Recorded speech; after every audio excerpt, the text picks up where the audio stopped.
Hello, Jai Hind. So today we will be covering the UPSC current affairs, weekly current affairs from date 16th of August to 22nd of August. Okay. Now the PDF of these handouts will be available in the link below. आप वहाँ से वो PDF को download कर सकते हैं. Okay.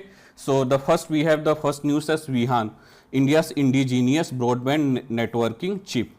Okay, so why this particular thing was in news? Now Chennai-based Ahisa Digital Innovation, supported under the Digital Link Incentive Scheme, has successfully fabricated the test VHAN, an indigenous broadband networking system on chip, which is called as the SOP.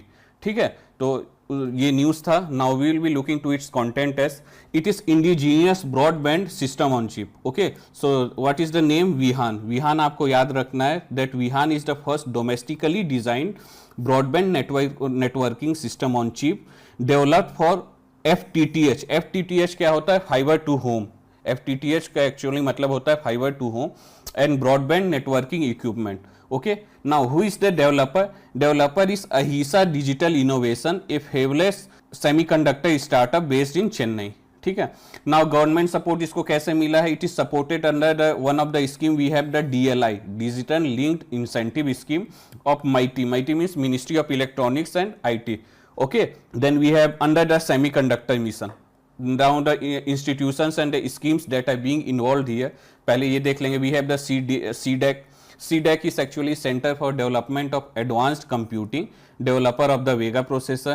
Now second we have the ministry involved. We have the Ministry of Electronics and Information Technology. Now DLI जो यहाँ पे हमने देखा, DLI क्या है? DLI is actually Design Linked Incentive Scheme that provides financial and infrastructural support for semiconductor design. ठीक है. अब ये जो सेमीकंडक्टर डिजाइन, अभी आपने सेमीकंडक्टर के बारे में बार बार आप हमेशा देख रहे होंगे न्यूज में है. Now we have the India semiconductor mission that is the government initiative aimed at developing India semiconductor and digital ecosystem. Okay, display ecosystem.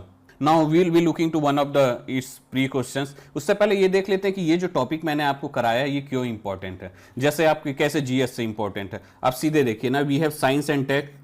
Science and tech में we are talking about achievements of Indians in science and take.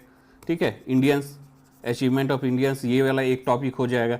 Now we are talking about the infrastructure, एक topic ये हो जाता है. Infrastructure में कैसे ये important है? We have the communication network, ये डेवलपमेंट हो रहा है. That actually also link to broadband connectivity. ये दो टॉपिक से इंटर रिलेट हो रहा है.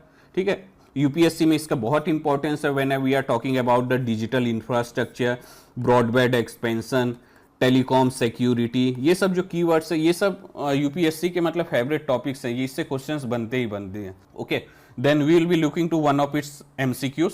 एमसीक्यूज में क्या है ना, with reference to VHAN consider the following statement. It is broadband networking system on chip design domestically in India. ये बात सच है.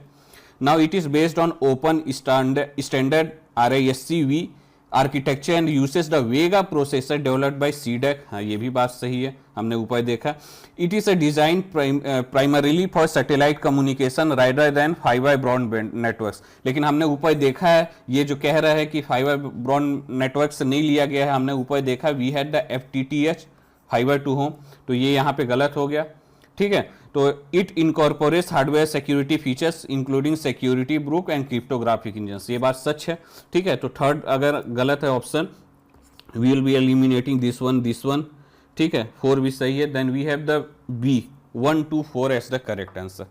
ठीक है, now we will be moving to the next news. We have the BRICS development bank. So why it was in news? Because the Iran is advancing towards official membership of New Development Bank according to the government of Central Bank of Iran. ठीक है, चलिए अब new development bank के बारे में अपन देखेंगे. See what is new development bank? It is a multilateral development bank. New development bank formerly known as BRICS development bank. पहले ना ब्रिक्स डेवलपमेंट बैंक बोला जाता था, उसके बाद नाम चेंज करके we have new development bank कह दिया गया. Established by BRICS founding countries. Okay, now you need to remember its headquarters Shanghai, China. And what is its core objective? Core objective क्या है? It finances the sustainable infrastructure and green development projects in emerging markets and developing countries, ठीक है। ये क्या है कि जैसे new development bank का सीधे इन terms of pre when UPSC will be asking, सीधे बात है, मैच द फॉलोइंग में हो सकता है पूछ लेगा। ब्रिक्स का बैंक क्या है, we have the new development bank, now headquarter is in Shanghai China, now the core objective that is being involve in sustainable infrastructure development और ग्रीन डेवलपमेंट प्रोजेक्ट। अब इसका फॉर्मेशन देख लेते हैं। मेनली थोड़ा सा इसका इवोल्यूशन मेनली याद रखना रहता है कभी कभी। That the first proposal was made in 2012 in the 4th BRICS summit in New Delhi. 2014 agreement में क्या हुआ था कि agreement was being signed in the 6th BRICS summit in Brazil. Proposal कहां हुआ था, 4th BRICS summit in New Delhi. Agreement sign हुआ था 6th BRICS summit in Brazil.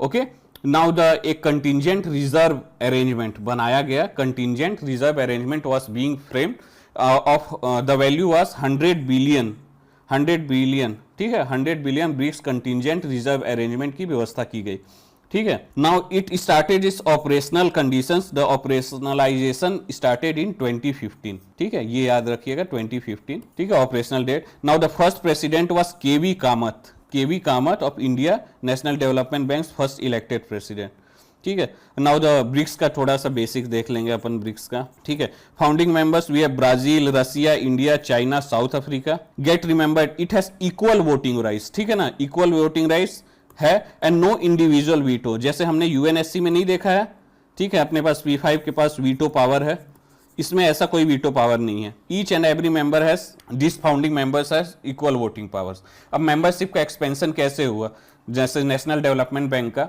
C the national development banks membership is being open to UN member states, ठीक है, लेकिन एक conditions रखा गया है that the founding members, BRIC members must collectively retain at least 50% of the total voting power, ठीक है। UN members के लिए खुला हुआ है उसके मेंबरशिप के लिए, लेकिन बस एक चीज का ध्यान देना है कि जो टोटल वोटिंग शेयर हो रहा है नियरली 55% मोर, मतलब मिनिमम 55% जो होते हैं ब्रिक्स के फाउंडिंग मेंबर्स के पास होने चाहिए। और टाइम टू टाइम कैसे लोग एडमिट हुए हैं, मतलब इसमें इंस्टीट्यूशंस में, the UN members we have the Bangladesh in 2021, UAE in 2021, Egypt in 2021-23 to date लिया जाता है, अल्जीरिया इन 2024, उज्बेकिस्तान इन 2026, ठीक है, अभी ईरान की बात हो रही है, ठीक है। और नाउ की फंक्शंस एक बार देख लेंगे उसके, that it talks about the infrastructure financing, ठीक है, कैसे करेगा, फाइनेंस कैसे करेगा, it will provide loans, equity financing, guarantees for the infrastructure projects such as clean energy, transport, water management, ये सब प्रोजेक्ट्स को फाइनेंस करेगा। Now local currency financing means provides financing in members local currency, ये सबसे ज्यादा important है इस चीज के लिए, ठीक है, कि लोकल जो किसी प्रोजेक्ट को अगर फाइनेंस करेगा means the finance is being done in their member countries local currency. Okay, now it is also promoting the green financing. Green financing means climate resilient and renewable energy projects that issues green bonds. ठीक है, चलिए, then we have the emergency assistance. Emergency assistance is there, ठीक है, counter cyclic and emergency financial support.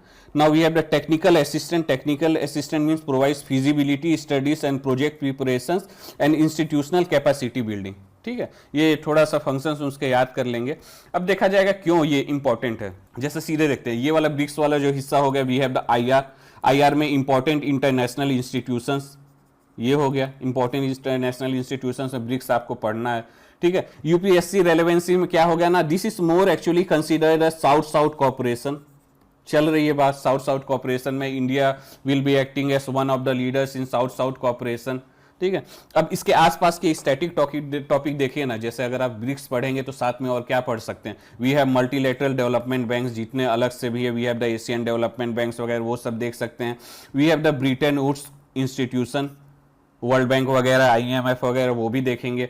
और BRICS को तो वापस से आपको कवर करना ही अच्छे से, ठीक है। कोई भी टॉपिक रहे ना, आप ये चीज देखा कीजिए कि उसके आसपास के भी टॉपिक को ध्यान दिया कीजिए। The thing is that if a particular topic is in news in UPSC, that doesn't mean that UPSC will be framing on the same topic, ठीक है। UPSC will be just roaming around the topics that is near about to that, आसपास के टॉपिकों में घूमता रहेगा, ठीक है, वहां से क्वेश्चंस भी फ्रेम होंगे, ठीक है। Now we will be moving to its questions. Mains का क्वेश्चंस एक देखेंगे। ये हमने देखा था, how can local currency landing and green financing by the new development bank address some of the financial vulnerabilities faced by emerging and developing economics discuss. अब ऊपर हमने एक देखा था एक फंक्शन में कि मैंने बताया था कि इंपॉर्टेंट क्या है, इसमें सबसे ज़्यादा इंपॉर्टेंट ये है कि वो जो फंडिंग वो रहेगा, नेशन रहेगा, डेवलपिंग नेशंस कोई भी रहेगा, उसको अगर लोन देगा तो उसके लोकल करेंसीज में लोन दे देगा। ठीक है, ये बहुत अच्छा इंपॉर्टेंट है। तो इस क्वेश्चंस को अगर देखा जाए तो means it is the question is about how new development bank can reduce to major problems for developing countries. ठीक है, पहला प्रॉब्लम क्या, means dependence on foreign currencies, ये पहला उनके साथ तकलीफ है डेवलपिंग कंट्रीज के साथ। तो ये क्या करेगा, it is providing finance in their local currency. Second, shortage of green funds. ठीक है, ग्रीन फंड्स को भी ग्रीन प्रोजेक्ट्स को फंडिंग करने लगा है। ठीक है, तो डेवलपिंग कंट्रीज के जो दो मेजर प्रॉब्लम है about the finance and green projects, ये दोनों यहाँ पे सॉर्ट आउट हो जा रहे हैं। तो आप इसको आंसर को कैसे चालू करोगे कि अच्छा सा इंट्रो लिखोगे that emerging economics often face currency volatility, okay, cost foreign borrowings and limited climate finance. ठीक है, now NDB can help address this gap. NDB अपना रोल प्ले कर सकता है। ठीक है, कर सकता है ना। डिमांड में आप उसको लिख लेंगे अपन, लोकल करेंसी लैंडिंग वो करेगा, ग्रीन फाइनेंसिंग ये चलता रहेगा। और अच्छा सा एक कंक्लूसिव स्टेटमेंट आप वहां पे लिख सकते हो that new development bank can make development finance more stable and sustainable by matching the financing with local currencies and long term green investment needs. ठीक है, ऐसे कीवर्ड्स में डिस्क्रिप्शंस लिख सकते हो ना, that the now the financing will be more stable, ठीक है, और सस्टेनेबल भी रहेगा।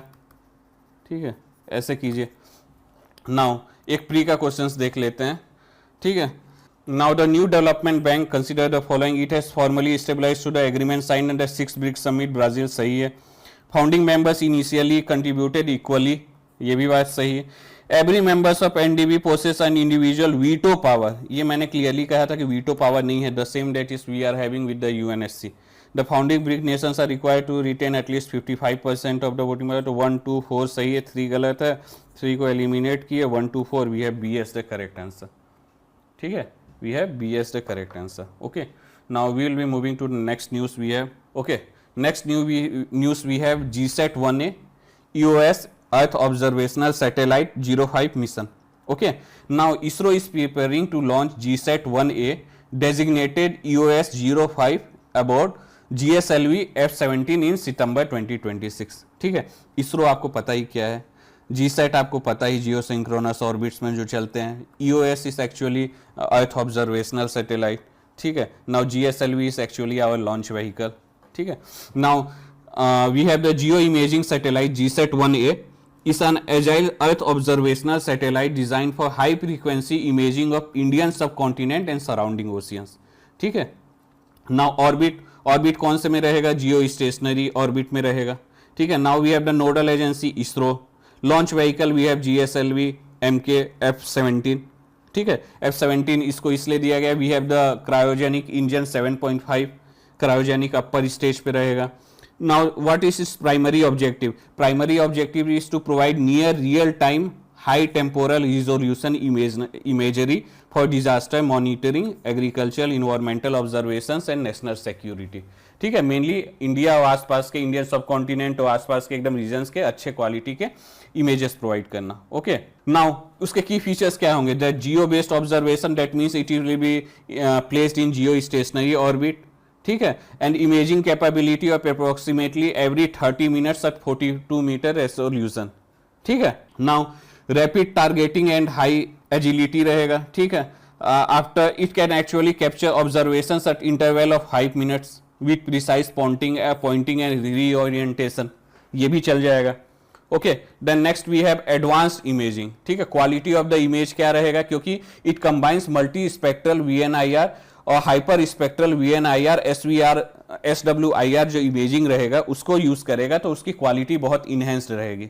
ठीक है, now it has advance satellite system that is equipped with 700 mm Ritchey Chretien telescope and based on ISRO's 1-2 के सैटेलाइट। बस ये जो रहेगा ना इतना, ये सब आपको इंपॉर्टेंट नहीं है, ये बस मैंने ऐसे ही डिस्क्रिप्शंस में दे दिए हैं, आपको बस इतना याद रखना है, we have the geostationary orbit पे रहेगा, ठीक है, and it will be taking images at the interval of 5 minutes, ये मेनली इंपॉर्टेंट रहेगा, ठीक है। क्रायोजेनिक इंजन 7.5 यूज हुआ है, वो करना है, ये केवल उसके साथ में मैंने डिस्क्रिप्शंस अटैच कर दिया है। एप्लीकेशंस याद रखिएगा, एप्लीकेशंस क्यों याद रखना है, the thing is that you can utilise that content in writing the mains answer, ठीक है। नाउ डिजास्टर मॉनिटरिंग में यूज रहेगा उसका। Then we have the agriculture, environmental monitoring, then the national security, ठीक है। अब देखिए अगर मैं इसे कहूं कि ये इंपॉर्टेंट क्यों था टॉपिक, से it is talking about the space and technology, space and technology, ठीक है। अब ये क्योंकि इन्वायरमेंटल और डिजास्टर से भी रिलेटेड है, डिजास्टर मैनेजमेंट से भी, because it will be providing images, okay. We have, हाँ इसके स्टैटिक टॉपिक्स कुछ देख लीजिए, that we have the types of satellites orbits, ठीक है। और फिर ये होता है कि अपने पास रिमोट सेंसिंग और अर्थ ऑब्जर्वेशनल सैटेलाइट्स जो होते हैं उसका डिस्क्रिप्शन, अपने पास सैटेलाइट लॉन्च व्हीकल्स जो हैं उसके भी डिस्क्रिप्शंस आपको पढ़ने होंगे। मैंने क्या किया है यहाँ पे ना, मैंने ऑर्बिट के डिस्क्रिप्शंस दे दिए हैं, तो जैसे ये होता है ना जियो stationery orbit, lower earth orbit, medium earth orbit, ये सब जो होता है ना, सन सिंक्रोनस ऑर्बिट, ये सब में क्या डिफरेंस है, सैटेलाइट कहाँ प्लेस्ड होते हैं, वो सब आपको पता चल जाएगा। तो इसमें कुछ नहीं करना, आपको एक प्रॉपर रीडिंग मार लेना है कि आपको पता होना चाहिए कि कौन सी ऑर्बिट कहाँ होती है, कितने किलोमीटर्स पे रहती हैं और क्या डिफरेंस होते हैं आपस में। नीचे when we'll talking about its main question that how can geostationary earth observational satellite such as GSAT-1A strengthen India's capacity for disaster monitoring and environmental assessment, discuss, ठीक है। तो ये क्या है, क्वेश्चंस को आप पढ़ेंगे, दोबारा एक बार पढ़ेंगे अगर, तो इससे क्या पता चलेगा, that question is about how Jio stationery earth observational satellite can help India's continuously monitor India's disaster and environmental changes, ठीक है, कैसे वो हेल्प करेगा, ठीक है। तो आप कैसे चालू करोगे, इसका एक इंट्रो लिखोगे, अच्छा सा इंट्रो क्या लिखोगे, by saying that disasters like cyclones, we have floods, forest fires, ठीक है, they actually need quick and continuous information and satellites that can be provided this through this satellite, ये ऐसे आप लिख लोगे, एक प्रॉपर इंट्रो हो गया आपका, ठीक है। अब जो डिमांड है, मेन कंटेंट का डिमांड, तो आप लिखोगे वहां पे that we need to carry out disaster monitoring मतलब tracking, we will be tracking cyclones, heavy rainfall, flash floods का अंदाजा लगाएंगे यहाँ पे बैठ के। Then we will be also carrying out environmental assessment कैसे करेंगे, we will be monitoring the forest, agriculture, ठीक है, वाटर, ये सब देखेंगे अपन। और उसके बाद एक कॉन्क्लूसिव स्टेटमेंट अच्छा से लिख देंगे। कॉन्क्लूसिव स्टेटमेंट कैसे फॉर्म करेंगे, that India actually needs an early warning system, effective early warning system to ensure disaster response in a proper way in an effective timeline, to have effective environmental management system in India, ठीक है। ऐसे करके आप complete कर सकते हैं answer, ठीक है। Now we will be moving to its pre question. We have GSAT-1A EOS 05, consider the following statement, it is designed to operate geostationary orbit enabling frequent observation of Indian subcontinent, हाँ हमने पता ऊपर पढ़ा है geostationary orbit, ठीक है। It combines multi-spectral VNIR, hyperspectral VNIR, SWIR imaging capabilities, ये भी ऊपर देखा था। Now its geostationary position enables it to provide continuous optical imaging of the Indian landmass irrespective of day and night condition। अब एक चीज देखिए, when we are talking about the optical imaging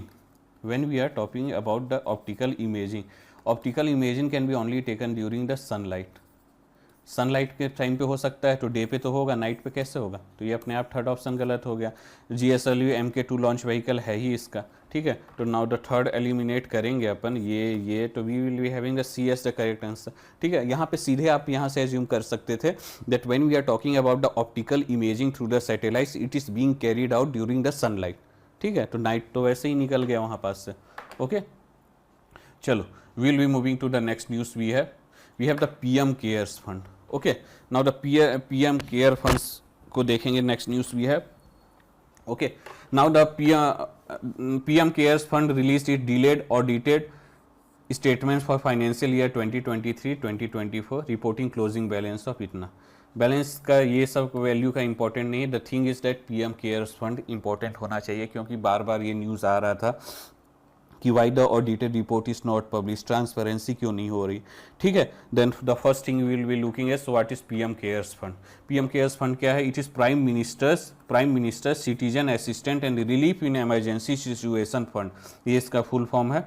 it is a public charitable trust established to provide assistance and relief during the public health emergencies, natural calamities and other emergency situations, ठीक है। आप इसका establishment date जान लीजिए, year जान लेंगे ज़्यादा बेहतर होगा, उतना ही काफ़ी है। Registered on 27 of March 2020 in New Delhi under the registration act of 1902। हाँ, ये एक चीज़ याद रखिएगा, along with the year of its formation, याद रखिएगा under which act it is being formed. It is formed under registration act of 1908 and created on the context of covid pandemic के time, ठीक है। 2019-20 में जब आया था कोविड, उसके टाइम पे फॉर्मेशन हुआ था इस चीज़ का। डेट यहाँ पे 27 ऑफ मार्च 2020 लिखा हुआ है। ऑब्जेक्टिव्स इसके क्या है? It will be acting as emergency relief public health emergencies में, हेल्थ केयर सपोर्ट रहेगा, health care and pharmaceutical infrastructure के लिए। रिसर्च सपोर्ट कैसे मिलेगा? Critical medical and related research अगर कुछ करना है।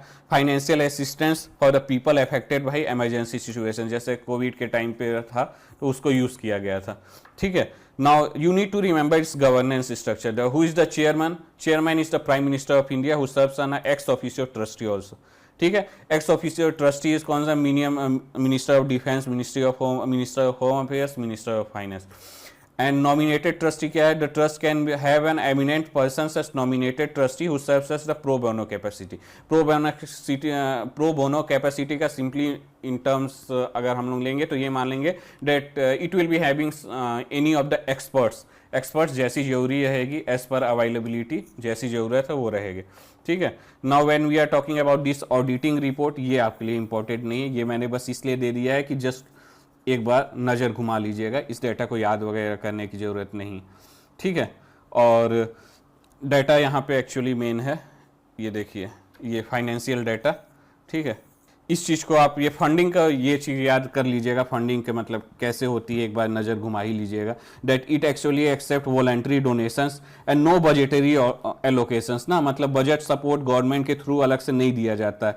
CSR एलिजिबिलिटी, जो CSR का वो रहता है ना कि उनको देना ही है इतना परसेंटेज उनको सोसाइटी के टूवर्ड्स, तो अगर वो यहाँ भी दे देंगे that will be considered as their CSR responsibility and considered as expenditure under schedule 7 of the companies act 2013, ठीक है। और इस पे इनकम टैक्स एग्जेम्पशन है, ठीक है। इस चारों पॉइंट में ना एक चीज़ बस याद रखिएगा, नो बजट एलोकेशन, ये बहुत ज़्यादा इंपॉर्टेंट है, ठीक है ना। It is completely voluntary contributions, ठीक है, गवर्नमेंट अलग से इसके लिए बजट वो नहीं करेगी। नाउ एक चीज़ और कि FCRA जो रहेगा वो FCRA एग्जेम्पशन है PM केयर्स फंड पे। इंटरनेशनल डोनेशंस भी दिया जा सकता है on A designated bank account, ठीक है। ये फाइनेंशियल डाटा है, इसको तो कुछ जानने की ज़रूरत नहीं, ठीक है। मेन यहाँ पे आपको ये बस ये देख लीजिएगा कि क्या होता है, कब बना है। The registration act of 1908, it's objective जो मेंस में लिखने का काम आएगा। द गवर्नेंस स्ट्रक्चर, फंडिंग कैसे कैसे कहाँ से आती है वो देख लीजिएगा, और ये डाटा देखने की ज़रूरत नहीं है, ठीक है। नाउ ये इंपॉर्टेंट कैसे हो गया अगर देखा जाए। Now this is being related to Indian polity, governance का देख लेंगे। गवर्नेंस पे कैसा है, we are talking about keywords like transparency, we are talking about the accountability, okay, accountability. Now इसके साथ साथ एक GS3 पे अगर अपन चले जाएं तो, क्योंकि ये इमरजेंसी रिलीफ फंड है, it is being framed in terms of any disaster, तो डिज़ास्टर मैनेजमेंट पे भी आ जाता है, ठीक है। अब चलिए अगर हम लोग आगे देखेंगे इसके पहला क्वेश्चंस की तरफ। Now how do voluntary contributions, CSR eligibility, tax incentives and FCRA exemption save the financial architecture of PM cares fund, discuss their significance for emergency response capacity, ठीक है। अब ये क्वेश्चन क्या पूछ रहा है, question is actually about how different funding and regulatory provisions save the PM cares fund ability to collect money and use it during the emergencies. ये questions का मेन कोई डिमांड है, ठीक है। तो मेनली उस पर आप बताएंगे, जैसे ये वाला आप मेनली इसको वहाँ पे ये आंसर्स लिख सकते हैं, ये जो है ना ये आप उससे वहाँ टिका दीजिए, ठीक है, about how the money comes, how the people organisations are means encourage to contribute, सबने बढ़ चढ़ के डोनेट किया था जिससे जितना हो सके, ये भी बात थी। CSR, टैक्स इंसेंटिव्स जो है ना, यहाँ पे आप फाइनेंशियल डाटा के अलावा ना ये जो पूरा है ना, ये गवर्नेंस, ये फंडिंग, ये फॉरेन कंट्रीब्यूशंस, ये पूरा उस पर वहाँ पे लिख सकते हैं, ठीक है। और कंक्लूड कर सकते हैं कि मतलब ये अच्छा, it can act as one of the important support during the emergency disaster situation, but it need to be proper audited, होना भी चाहिए भाई, कहाँ से कैसे पैसा आ रहा है वो भी पता होना चाहिए, audited, then we need to ensure transparency, ये भी होना चाहिए। ये कीवर्ड से आप उस चीज़ को एंड कर सकते हैं, ठीक है। चलो एक प्री क्वेश्चन उस पर देख लेंगे। With reference to the PM CARES Fund, it was registered in March 2020 under the Registration Act of 1908, ये बात सच है। Now it receives budget allocation from the Government of India as per its principal source of funding, यही तो point बताया था ऊपर जो गलत करना है कि ये गलत है, ये कोई गवर्नमेंट से अलग से एलोकेशन नहीं मिलता है। Now the Prime Minister is its ex officio chairman, ठीक है। Now qualifying corporates contributions can be recognise as CSI spending, हाँ वो हो सकता है, तो सेकंड गलत है इसमें, तो ये 1 3 4, now the C is the correct answer, ठीक है। C इसमें अपने आप से करेक्ट आंसर हो गया। Now we will be moving to the next one, we have West Nile fever, then we have the health authorities in the have issued a caution following suspected cases of West Nile fever in Ernakulam district of Kerala, ठीक है। ये एक बीमारी है, we have the West Nile fever, okay. Now what is West Nile fever? The causative agent is caused by the West Nile virus, a positive sense single stranded RNA virus, ठीक है। एक चीज को याद रखिएगा, it is the RNA virus। Taxonomy क्या है, ठीक है। West Nile virus actually belongs to flaviviridae family and orthoflavivirus genus, okay. Now get remembered, it is a vector borne disease that is transmitted through the bite of an infected mosquito, ठीक है। ये साथ में मैंने एक table डाल दिया है ये मैंने इसलिए डाल दिया कि एक 4 पॉइंट है, की पॉइंट्स आप ये देख लीजिएगा, what is actually difference between RNA virus and DNA virus, ये की स्टैटिक पार्ट जब आप पढ़ेंगे साइंस एंड टेक का, ठीक है, तो उस समय आप इसको कवर करेंगे व्हेन विल उसके one of the section when you will be covering the disease and all, वहाँ पे RNA virus versus DNA virus आप देखेंगे। ये बस साथ में मैंने एक टेबल अटैच कर लिया, ये देख लीजिएगा, बेसिक रहता है, उतना जानना चाहिए, ठीक है। Now when we are talking about इस ट्रांसमिशन, प्राइमरी ट्रांसमिशन क्या है, bite of infected culex mosquitoes, ये याद रखना है, ठीक है। ह्यूमन टू ह्यूमन ट्रांसमिशन अगर कहेंगे ना, casual person to person transmission does not occur, ठीक है, ये याद रखिएगा, casual person to person transmission does not occur and mainly it is being occurred by the bite of infected culeus mosquitoes, ठीक है। rare transmission routes कैसे रहता है, blood transmission can occur through blood transfusion, organ transplant, laboratory exposure, mother to child transmission during the pregnancy, delivery or breastfeeding, ठीक है। Now geographical distribution अगर देखा जाए तो it actually occurs in Africa, Europe, Middle East, North America, West Asia. First isolation 1937 में from a women in West Nile district of Uganda. Bird detection कब हुआ था, birds in the Nile delta region in 1953, ठीक है। अब main इसका diagnosis का अगर देखेंगे, दैट कंफर्म लेबोरेटरी टेस्टिंग से पता चलेगा। Vaccine, there is no currently no licensed human vaccine, ठीक है, कोई लाइसेंस ह्यूमन वैक्सीन अभी तक डेवलप नहीं हुआ है। स्पेसिफिक ट्रीटमेंट बोले, there is no specific antiviral treatment that is being available, ठीक है, इस चीज को अच्छे से याद रखिएगा, ठीक है। No vaccine is being available right now, licensed vaccine, and there is no specific antiviral treatment right now, okay. So one of the pre questions उस पे देख लेंगे with reference to the West Nile fever, ठीक है। West Nile virus is a positive sense single stranded RNA virus, सही बात है। Birds are principal reservoir, सही है। Culex mosquitoes are the main vectors and are often associated with stagnant और polluted water, ये बात सही है। Casual to human transfer is documented major mode of transmission, भाई मेजर मोड ऑफ ट्रांसमिशन नहीं है, उसमें तो ट्रांसमिशन नहीं हो रहा है, ठीक है। The fourth option is the wrong, दोस्तों ए, फोर्थ को एलिमिनेट अगर करेंगे, we have A 1 2 3 as the correct answer, okay. So the next one we will be having exercise Maitri 15, that is in 2026, ठीक है। Then the Indian Army contingent departed for the Surat Thani, Thailand to participate in the exercise Maitri the 26 edition of India Thailand joint military exercise, ठीक है, ये military exercise है। Okay, now when we are talking about bilateral military exercise between Indian army royal army, ये पता होना चाहिए। Objective क्या है, इट स्ट्रेंथन्स मिलिट्री कोऑपरेशन, ठीक है, म्यूचुअल ट्रस्ट बना देता है, वो ये सब के लिए जरूरी है, which is considered as one of the soft diplomacy channel, ठीक है। It began in 2026 as the Thai Indian cooperation field exercise, टीकैफे बोलते थे पहले, उसके बाद मैत्री रीनेम कर लिए, that is in friendship in 2013। Okay, now the host countries host alternately by India and Thailand, ठीक है। Now after gap of 5 year following 2019 के बाद अभी 2024 में रिज्यूम हुआ था, 5 ईयर का गैप हो गया था। ऑपरेशनल फोकस क्या है, काउंटर इंसर्जेंसी ऑपरेशंस को देखते हैं, then we have counter terrorism operations, terrains पे इसलिए means the operations are practice is jungle and semi urban terrains, ठीक है। अब इसको एक मेंस क्वेश्चन अगर उसका देख लें, that bilateral military exercises can serve as the instrument of defence diplomacy, discuss with reference to objectives and evolution of exercise Maitri, ठीक है। Now looking to this question, आप इस पे देखिए, what is the actual demand of the question. Question का मतलब क्या है ना, question is about means military exercises can build the diplomatic and strategic relations between countries using military exercises, example मैत्री, ठीक है, कि मतलब क्यों इसका इंपॉर्टेंस हो जाता है, ठीक है। तो आप अच्छे से इंट्रो लिख सकते हो, that military exercise is no longer limited to the improving combat skill. भाई आप मिलिट्री एक्सरसाइज केवल कॉम्बैट स्किल्स इंप्रूव करने के लिए थोड़ी किए जा रहे हो, it is a way to actually build trust, ठीक है, improve cooperation and strengthen defence partnership.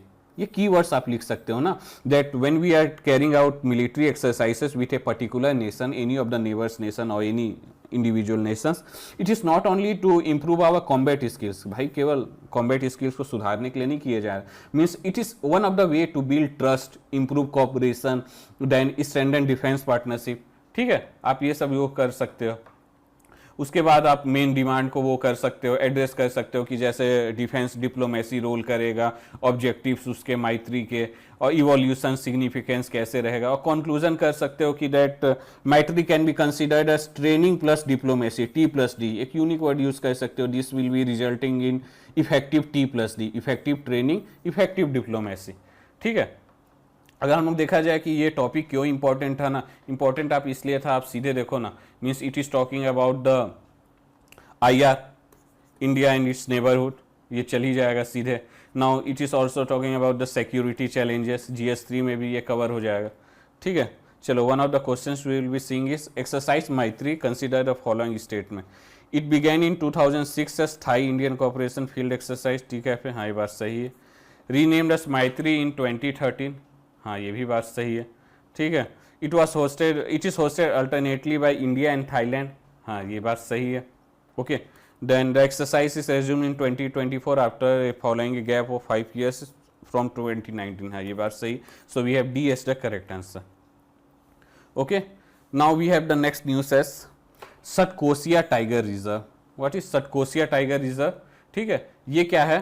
Now the Odisha government has actually constituted a high-level inquiry committee to examine the allegations of forced displacement of village from Satkosia Tiger Reserve and very compliance with relevant to wildlife and forest right laws, ठीक है। वहाँ पे displacement का कुछ issue हुआ था tiger reserve के पास, तो उस पर गवर्नमेंट ने क्या किया, हाई लेवल इंक्वायरी एक बैठा दी है। इसका लोकेशन जान लेंगे, location is in Odisha around the Mahanadi gorge. Tiger reserve status मिला था उसको 2007 में। Now we had the formation combining the Satkosia gorge sanctuary and Baisipalli sanctuary, okay. Now the Satkosia gorge sanctuary was stabilized in 1976 and Baisipalli sanctuary notified in 1981, ठीक है। अब इसका geographical significance क्या है, means actually it is located at the intersection of the Deccan peninsula and eastern घाट, इसीलिए important है। Deccan peninsula आप देख रहे होगे, मैप में देखोगे रीजन में, ठीक है, and intersection of the Deccan peninsula and the eastern Ghat, and it is characterised by 22.5 kilometre long gorge of Mahanadi river flows, ठीक है। Now we have the habitat mosaic क्या रहेगा, riverine, forest and wetland habitats, ठीक है, ये चीज़ याद रखिएगा। It has the riverine forest and wetland habitats, ठीक है। वहाँ पे एलिफेंट कंजर्वेशन भी है, महानदी एलिफेंट रिजर्व भी है वहाँ पे, ठीक है। Now it is being actually, अब देखा ये चीज़ तो हमने देखा that it is actually the tiger reserve. So when we are talking about the tiger conservation, historically tiger population क्या था, 12 टाइगर्स इन 2007 और डिक्लाइनिंग टू 1 बाई 2018-19, ठीक है। Overall we have seen an increase in the tiger population, but यहाँ पे देखा जाए तो बहुत ही ड्रास्टिक चेंज हुआ है। सीधे 10 साल में 10 टाइगर लगभग पूरे कम हो गए, 10-11 टाइगर, ठीक है। और 2022 में जो सेंसस हुआ था उसमें कोई टाइगर वहाँ पे रिकॉर्ड नहीं किया गया था। यहाँ पे ना first inter state relocation programme चालू करने का सोचा गया था, that the tiger will be relocated from the Madhya Pradesh, ठीक है। टाइगर को रीलोकेट करके मध्य प्रदेश से ला के ओडिशा में सेटल किया जाएगा यहाँ पे सतकासिया टाइगर रिजर्व में, but actually it was unsuccessful, याद रखिएगा, ठीक है। नाउ कुछ की प्रोविजंस और एक्ट जो इससे रिलेटेड वो आपको याद रखने हैं, that we have the wild life protection act 1972, ये आपको स्टार्टिंग में कवर करने हैं। We have the forest rights act of 2006, वो भी आपको कवर करने हैं। We have national tiger conservation authority guidelines, ठीक है, ये जो रहेगा इसके गाइडलाइंस, ये जो है NTCA को भी कवर करना है, ठीक है। आप साथ में लगा project tiger, we have the project tiger कब आया था, वी हैव द 1973, ठीक है। प्रोजेक्ट एलिफेंट, ठीक है, प्रोजेक्ट लेपर्ड, ये सब थोड़ा सा साथ में आप लोग देख लीजिएगा, ठीक है। Now why this is news, मतलब ये यूपीएससी के लिए इंपॉर्टेंट क्या है, means it is important in terms of environment and ecology ना, मीन्स यहाँ पे टाइगर रिजर्व था तो that means it is talking about the conservation की बात हो रही है, ठीक है। We are talking about the wild life protected area. अब प्रेजेंट सिनेरियो में देखा जाए तो हम लोग ये भी देखेंगे, we have the human wildlife interface, habitat management, ये सब जो है स्पीसीज कंजर्वेशन इस एरिया पे, ठीक है। ह्यूमन वाइल्ड लाइफ कॉन्फ्लिक्ट ये होते रहता है, आप भी देखते हो, ठीक है। तो ये सब की वजह से ये न्यूज़ में आ जाता है। Now with reference to the Satkosia Tiger Reserve, it was notified as Tiger Reserve in 2007, ठीक है, by combining Satkosia Sanctuary and Baisipali Sanctuary, हाँ ये बात सच है, ठीक है। Then we have the lies in meeting point of Deccan Peninsula Eastern Ghats, हाँ ये बात सही है। महानदी रिवर फ्लोज 22.5 किलोमीटर, ये भी सही है। Satkosia is exclusively characterized as dry deciduous forest, ये नहीं है। द रीजन इज, जैसे मैंने यहाँ पे देखा था, यहाँ पे हमने देखा था riverine forest and wetland habitats, ठीक है। It is not completely dry deciduous forest, ठीक है। तो 1 2 3 सही हो गया, 4 गलत हो गया। Then we have the answer as B 1 2 3, ठीक है।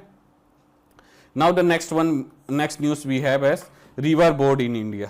Okay, so when we will be talking about river board in India, we have the Soumitra Kumar Haldar, the chairperson of Kaveri Water Management Authority, advocated creating a unified river board to own, operate, manage and regulate reservoirs across the Kaveri basin. अभी आप देख रहे हैं कि कर्नाटक और तमिलनाडु में means each and every day daily कोई ना कोई इशू बात बढ़ते जा रही है इन टर्म्स ऑफ कावेरी रिवर, ठीक है। तो वाटर शेयरिंग डिस्प्यूट्स में चला ही जा रहा है। अभी जोनल काउंसिल की भी मीटिंग हुई, उसका आउटपुट ये निकला कि भाई ईजिली आप लोग सॉल्व कर लीजिए, जो भी है जैसा भी है, थोड़ा सा एथिकली कंसिडरेशंस करके, ठीक है। Now what is river board? A river board is a statutory or administrative body comprising technical experts, government officials and stakeholders to manage interstate river और river valley as an integrated unit, ठीक है। ये river board का एक definition हो गया, ठीक है। कोर अप्रोच क्या होता है ना, अप्रोच क्या होता है, it seeks to manage rivers according to the river basin boundaries rather than state boundaries, ठीक है। ये रिवर बेसिन जो रहते हैं ना, means the volume of the water, the sharing waters जितने रहते हैं उसके बेसिस पे ये लोग डिसाइड करेंगे, स्टेट बाउंड्रीज के बेसिस पे नहीं डिसाइड करेंगे।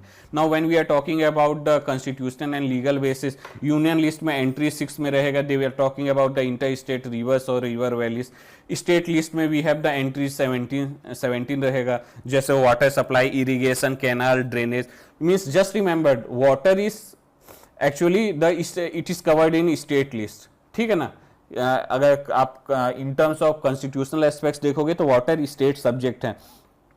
Now we have Article 262 that enables Parliament to provide for adjudication of disputes relating to water of interstate rivers or river valleys, ठीक है. Now we have river board act of 1956 that enacted under entry 56 to provide establishment of river boards for regulation and development of inter state rivers and river valleys. ठीक है, ये थोड़ा constitutional basis आप याद कर लीजिएगा. एंट्री 56 भी है, एंट्री 17 भी है, we have article 262, then we have the river board act. ठीक है, river board act we have the 1956. अब एक चीज़ और याद कीजिएगा, इसके साथ साथ कल जोनल काउंसिल हुआ था, जोनल काउंसिल कर लेंगे. We have the inter state council under 263, वो भी देख लेंगे. Zonal council is a statutory body, advisory body. Get remember, zonal council is not a constitutional body. ठीक है ना. Inter state council is actually the constitutional body. Now the river board act जो बनाया जाता है, रिवर बोर्ड एक्ट जो यहाँ पे है, उसके बारे में थोड़ा सा देख लीजिएगा. ठीक है, that central government can stabilize a river board under this inter state river और रिवर वैली. ठीक है, and it actually the body provides for advice government on river regulation and development. ठीक है, now it can undertake establishment can be undertaken based on statutory framework involving the concerned state government. State governments को साथ में लेके उनके साथ discussions करके वो करेंगे. Despite being enacted in 1956, आज तक no river board has been formally established under the act. ठीक है, 1956 का बना हुआ, पर एग्जैक्ट अभी तक कोई भी रिवर बोर्ड नहीं बना गया है. ठीक है, अब रिवर बोर्ड मैटर क्यों करता है, ये मेंस के सेक्शंस की वजह से मैंने इस चीज़ को ऐड किया गया है कि कंप्लीटली प्री एस्पेक्ट्स पे ना रहे. ये थोड़ा सा देख लीजिएगा कि आप रिवर बोर्ड इंपॉर्टेंट क्यों है. ठीक है, और इसके की फंक्शंस क्या है, ये थोड़ा सा पढ़ लीजिएगा. This will be helping you in writing the mains answer, क्योंकि भाई अभी Mahadayi river it is also again in news. ठीक है, तो इंटर स्टेट रिवर डिस्प्यूट चलते आ रहा है और चलते रहेगा, अभी इतना जल्दी तो सॉल्व होने वाला नहीं है. तो इस पे क्वेश्चंस फ्रेम हो सकते हैं. इसीलिए रिवर बोर्ड के इंपॉर्टेंस क्या है ना, क्यों उसको बनाना जरूरी है, उसके इंपॉर्टेंस, उसके सिग्निफिकेंस, की फंक्शंस उसके क्या रहेंगे, इसलिए मैंने वो कंटेंट को वहाँ पे ऐड कर लिया. ठीक है, अब एक मेंस क्वेश्चन अगर उस पर हम लोग देख लेंगे, that the proposal of unified river board for Cauvery basin raises important questions for cooperative federalism discussed in light of constitutional distribution of powers over water. ठीक है, ये क्वेश्चंस देखेंगे. तो अब इस क्वेश्चंस को अगर आप देखेंगे तो आपको क्या समझ में आ रहा है. Means this question is about whether A unified river board for Cauvery basin can improve water management with respecting the divisions of power between centre and states. ठीक है, रिवर बोर्ड्स का सिग्निफिकेंस की मेनली बात हो रही है. ठीक है ना, तो उसको चालू करोगे आप खूब अच्छे से इंट्रो से चालू कर सकते हो. That saying that inter state river requires cooperation between states. ठीक है, जैसे भी यहाँ पे कावेरी पे अगर ले लेंगे, then we will be talking about Karnataka and Tamil Nadu. ठीक है, उसके बाद आप इसको प्रॉपर एक्सप्लेन करेंगे वहाँ पे. इट्स द कॉन्स्टिट्यूशनल फ्रेमवर्क जो है यूनिफाइड रिवर बोर्ड जो रहेगा, तो वो कैसे इफेक्टिव रोल अपना प्ले कर सकता है. नाउ द कोऑपरेटिव फेडरलिज्म के एस्पेक्ट्स में आप बात कर सकते हैं.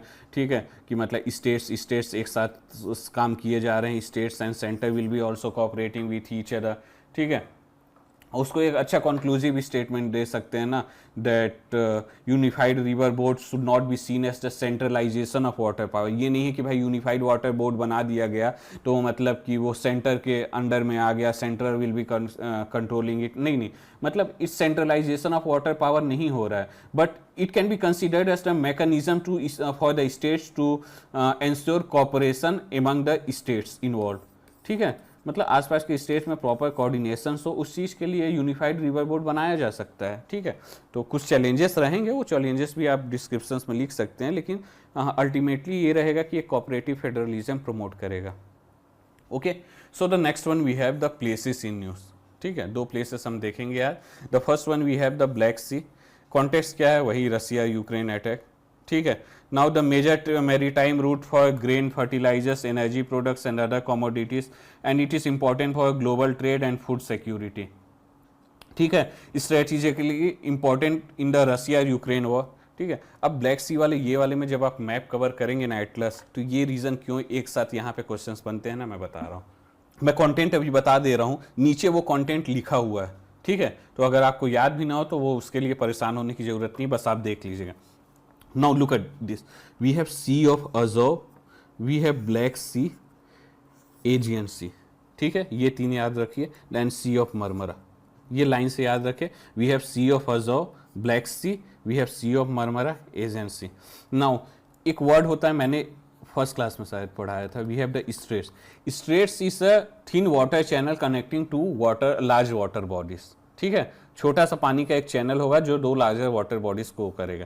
तो जब स्ट्रेट्स का क्वेश्चन आता है ना मैच द फॉलोइंग में, प्री के एस्पेक्ट्स में, ठीक है, मॉक टेस्ट सीरीज में, तो आपको बहुत मिल जाएंगे ये क्वेश्चंस, ठीक है। और कभी कभी यूपीएससी डायरेक्टली पूछ देगा या तो मैच द फॉलोइंग में, और it will be asking in the statement based, जहाँ पे आपको अगर सही पता होगा तो यू कैन एलिमिनेट। अब देखिए, सी ऑफ अजॉव और ब्लैक सी के बीच में we have the Kerch Strait, Sea of Azov and Black C we have the Kerch Strait, black strait and Sea of Marmara we have the Bosphorus Strait, Black Sea and Sea of Marmara we have the Bosphorus Strait, और Sea of Marmara और Aegean Sea में we have Dardanelles Strait, Dardanelles straight, ठीक है, याद रखिएगा। We have 4 Sea of Azov, Black Sea, Sea of Marmara, Aegean Sea, then we have Kerch strait, Bosphorus strait, Dardanelles straight, ठीक है, ये आप याद रख लीजिएगा, ठीक है। नाउ यहाँ पे अगर नीचे जाएंगे तो अब ब्लैक सी के आसपास के कंट्रीज भी देखने होंगे, सी इसके कोड वर्ड्स हैं याद करने के लिए। वी हैव द बर्गर टी, ठीक है, ई छोटा इसलिए है कि वो पता रहे कि उसका कुछ नहीं है, बर्गर टी। We have Bulgaria, Ukraine, Russia, Georgia, Romania, Turkey, ठीक है, 1 2 3 4 5 6, ठीक है, 1 2 3 4 5 6, द 6 कंट्रीज यहाँ पे रहेंगे, इसके बॉर्डर कंट्रीज, ठीक है। ये बॉर्डर कंट्रीज आप ब्लैक सी के बॉर्डर कंट्रीज याद करेंगे आप।